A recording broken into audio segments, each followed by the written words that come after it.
Yo, still bills, what's the deal, man? Yo, I just dropped my daughter. Y'all know, man, listen, man, y'all know the script, man. I just dropped my daughter off the daycare. I'm heading to the plantation, man. But peep game, man. We got to talk about some shit. I know it's fight week. Rolly versus Javante. I don't give a fuck about this fight. Real rap, I ain't got no analysis on it. My only analysis is Tank gonna knock this nigga the fuck out. That's just, they're not about to put Tank in there with no credible competition at this point in time. It's just not gonna happen. Tank gonna get in there and crash this man, do what he's supposed to do, and it's on the smaller and lesser things. Because that's just what Tank is about, man. But what caught me, you know, everybody was so amped that he's talking about this is his last fight under Mayweather Promotions. Okay. That don't mean this is his last fight with PBC. It doesn't mean that, man. He's found comfort in fighting the opposition that he fights, getting paid the amount of dollars that he gets paid, and being rewarded accolades that he's yet to be rewarded, man. He'll go on a podcast and they'll say, "Oh man, 3-division world champion." They announce him before his fights, 3-division world champion. He's found solace in that. I would like to say that he's uncomfortable with finding solace in that, man. But for the time being, he's cool with that. He's cool with being deemed a 3-division world champion, even though he's only won a legitimate belt in one division. He's cool with that. He's cool with fighting the opposition that he's fighting and motherfuckers who show favoritism, putting them on the pound for pound list. It's ridiculous, man. So he did say some time ago, yeah, I probably won't fight a top fighter until 2022 or 2023 or some shit like that. He did say that, but the thing is this, man, like he's gonna talk his shit, but won't necessarily back it. And when I say back it, because I don't want to make it seem like homeboy is sweet and that he's shook or nothing like that. I'm not saying that. I'm not saying that, because I don't think he's sweet, and I think he's a talented fighter, but but he's comfortable and complacent with fighting the caliber of competition that he's been fighting. So for him to all of a sudden jump in the shark pool, like, yeah, I don't think he sees a benefit in doing that. He's already said fuck them belts, which to a certain degree I can somewhat agree with, because these sanctioning bodies do bullshit with these belts. They do their fair share of fuck shit with these belts, and we got no further than Dillian White to look for that. You know what I'm saying? They do. The WBC in particular. They'll clap all that bullshit at Canelo Alvarez about a franchise belt, but they won't say shit when that same sanctioning body was allowing Deontay Wilder to get his mandatory, and Dillian White passed over for the likes of a Dominic Brazil, so it can make for a more entertaining fight and possibly a more selling fight. We don't want to do that. Nonetheless, whatever the fuck. So from that paradigm, I agree with him, man. These cats, these fighters, they pay out drag amounts of money to these sanctioning bodies so they can rise up in their ranks and hopefully one day hold their belt just to get bullshitted with it. And so it's a lot of fuck shit that goes on with these belts, and they keep making little bullshit titles, an interim strap, all this bullshit. It's just goofy. It's just the goofiest shit in the world. So on that, I can somewhat dig what he's saying, because it holds true. Like, they be on bullshit. They be on fuck shit. They honestly do. They be on fuck shit with these belts. But with him, he was looking at it from a standpoint of saying, like, man, I'm self-made without those belts. I don't need those belts. So that's why it's like, you roll your eyes when you hear him say shit like that. And this isn't the first time that he's called out another big fighter. He called out Vasyl Lomachenko like last year sometime or some shit like that. Or was it earlier this year? It was some time ago. And when has he done it again?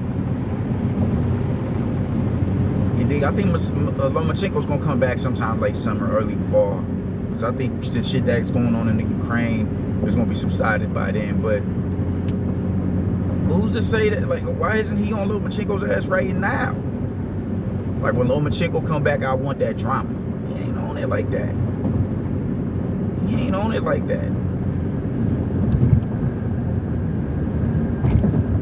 They're gonna continue to put him in front of the, and I think he's offended by the fact that he has to fight a Rolly Romero, because Rolly just isn't as. It's weird saying this. I don't even know how to properly say it. He doesn't mind fighting meager opposition as long as it's not the bottom of the barrel. You know what I'm saying?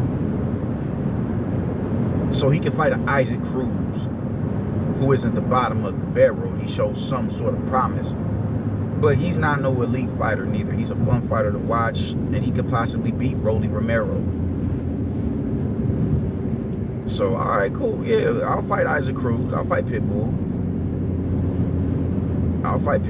Whatever. And I'll fight Leo Santa Cruz. I mean, he was a champion at 130. He did shit at 35, really. He's a champion at 35, but he didn't beat no killer to get that belt. He's a champion nonetheless, but we all know what time it was with Leo Santa Cruz. I'll fight Mario Barrios. Yeah, he's in the higher division, which was, salute to him for winning that fight. That was a good win for him, but Mario Barrios he wasn't even proven at 140, bro. Like,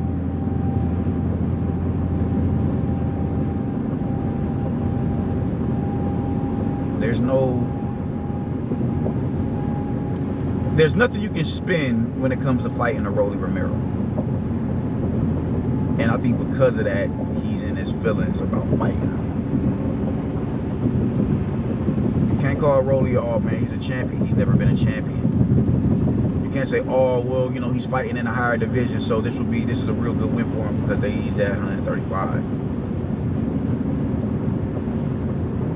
You can't speak on a prominent skill set that Rolly has because he doesn't really have it. He's fast hands and he has hard hands. There's nothing, immaculate when you see Rolly Romero. There's no defensive, prowess. There's no sleek upper body movement. It's no incredible footwork. It's none of that. It's just Rolly Romero. So I think from that paradigm, he feels a little offended, like, yo, I really gotta fight this nigga. This nigga is not on my level. And I gotta reduce myself to this. I think he feels some type of way about that. That's the only reason why I think he's beefing. But I'm not really paying attention to him talking about he wants Devin Haney, and I'm not really. I gotta see it to believe it, man. At this point, I haven't seen it. They do that all the time. The minute they get to doing all that popping off until it's time to run that, man. Ryan Garcia did the same thing. What's the diva type shit that these cats be on, man? This diva like.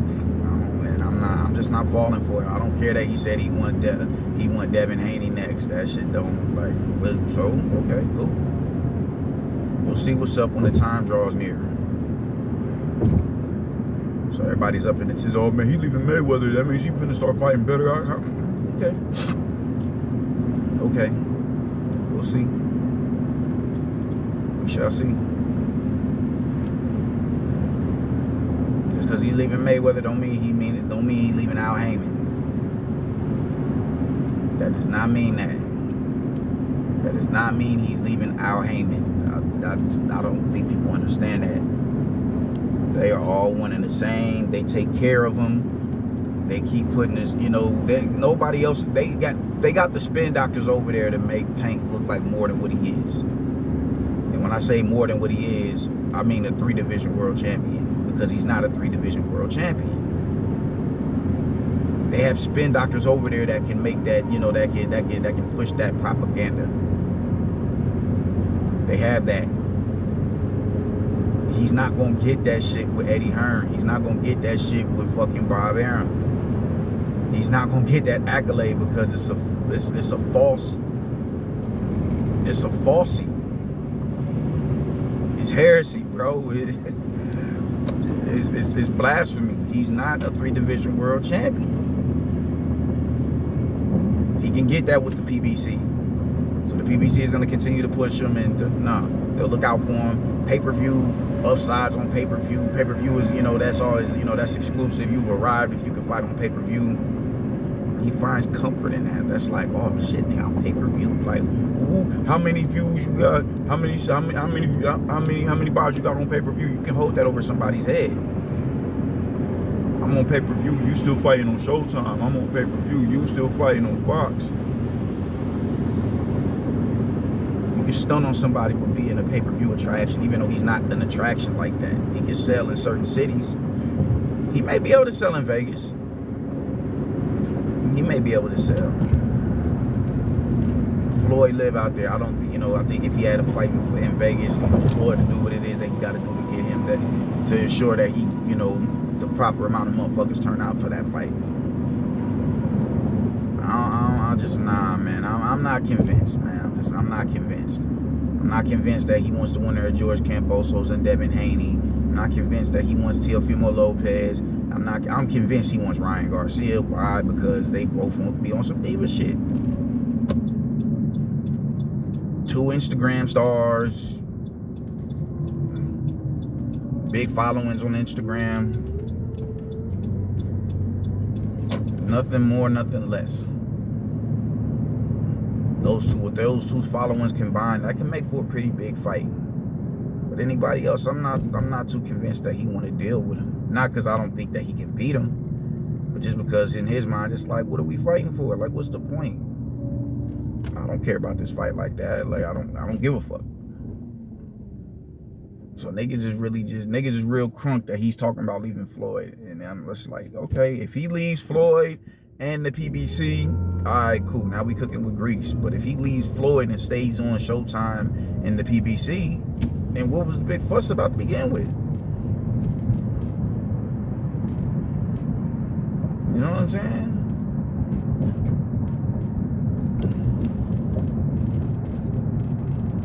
Him and Vasily Lomachenko, when Lomachenko comes back, they need to go ahead and get that fight on out the way. If he decides that he wants to stay with Al Heyman, Tank and Lomachenko is a big fight. That is a huge fight, with or without a belt. That's a fight that needs to get got over the line. Don't talk to me about he's leaving Floyd, so he automatically, he trying to fight somebody, fight better opposite. No, that's not necessarily true. If he leaves Mayweather Promotions, all right, well, is he going?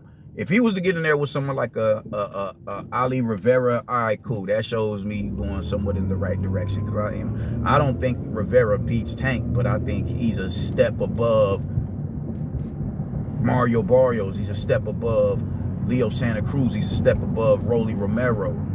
He's a step above Isaac Cruz. He's better than these dudes. He's better than them. So that's when I'll be convinced. We can start with that after this Rolly Romero fight. We can start with Ali Rivera if he stays, because I just got a feeling he's gonna stay with the PBC. You can stay with the PBC and still be like, you know what, we don't gotta just keep it in-house. Floyd was like, we only doing in-house fights, and look where that got him. They done fell out. Floyd done problem. Everybody, that's the thing. We need to stop looking at Floyd. Like, listen, man, Floyd worked. What Floyd did worked for Floyd, because Floyd understood I gotta go through certain obstacles in order to get the type of prestige that I have. Floyd went through it. Floyd is one of them dudes to where it's like, all right, man, I got it out the mud, so my kids ain't got to get it out the mud. Which is cool. But it's a certain level of appreciation you get when you come from nothing to something. It's a certain level of accomplishment you feel when you come from, when you had to go through all them fights and go through different divisions and go through champions in order to obtain the level of success that you obtained. Floyd had to fight De La Hoya. Floyd had to fight Zab Judah, the last undisputed welterweight champion.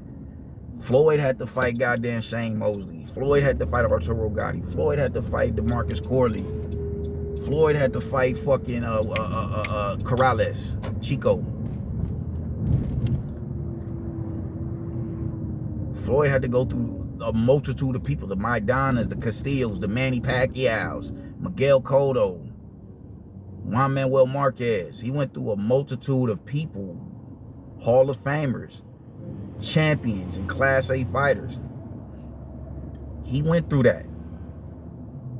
And because he felt like he's going through it, he feels like, yo, I got the cheat code, and so my fighters don't have to go through this type of punishment. Yeah. Nah, bro. That's not how it's gonna work. You can't breastfeed your fighters. They gotta go through it. And he thought he had the science mapped out with Tank, and now we here.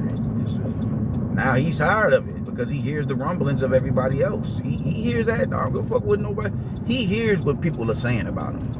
His detractors. Because it isn't like they niggas are detractors of him because they just hate him. No, it's just we see the talent in you, so we want you to strive towards that level of greatness. That's all we're asking for out of Tank. He sees that and he hears that and he's feeling some type of way about it. As he should. As he fucking should. So at the end of the day, I don't give a fuck about Tank saying I'm leaving Mayweather Promotions. I don't give a fuck about him calling out Devin Haney, because it's not like he hasn't done shit like this before. He'll call out fighters. He'll call them out. And it'll be nothing after that. It'll just be, all right, cool, you called him out. You called him out. Where next? So until we have confirmation that, yeah, or energy that he wants to fight these dogs at 135, then I'm cool. Deuces.